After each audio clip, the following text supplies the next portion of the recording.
In today's video, I'm going to teach you how to freeze columns in Smartsheet. Freezing a column is a simple way to keep important information in sight while you scroll across a wide sheet.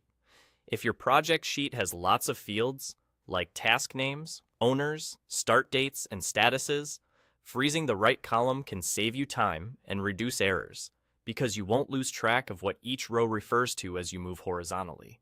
Start on your project sheet in Smartsheet. You'll see your columns labeled across the top of the grid. Pick the column you always want visible as you work.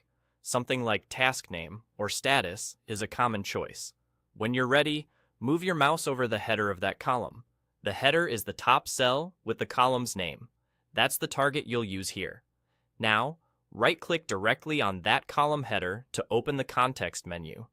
If you're on a trackpad, a two-finger click or holding the modifier key while clicking does the same thing. A small menu will appear with several options related to that column. From that menu, choose Freeze Column. The moment you do, Smartsheet will lock that column in place, so it stays visible on the left as you scroll to the right. You might notice a subtle visual cue, like a divider, indicating where the frozen area ends. This makes it easy to confirm the change took effect. Go ahead and test it. Scroll horizontally across your sheet. You'll see that your frozen column remains anchored, giving you constant context for each row, no matter how many fields you move past. This is especially handy on complex sheets with many date fields, formulas, or notes, because you can keep the key identifier column visible at all times. If you realize you picked the wrong column, simply repeat the same quick action on the correct one. Hover over its header, right-click, and choose Freeze Column again. The idea is to select the column that gives you the clearest ongoing reference as you work through other details.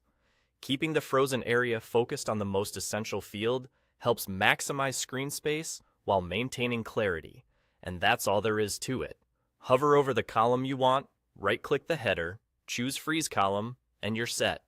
It's a tiny change that makes a big difference in how smoothly you can navigate large project sheets without losing context. Thanks for watching, and happy organizing in Smartsheet.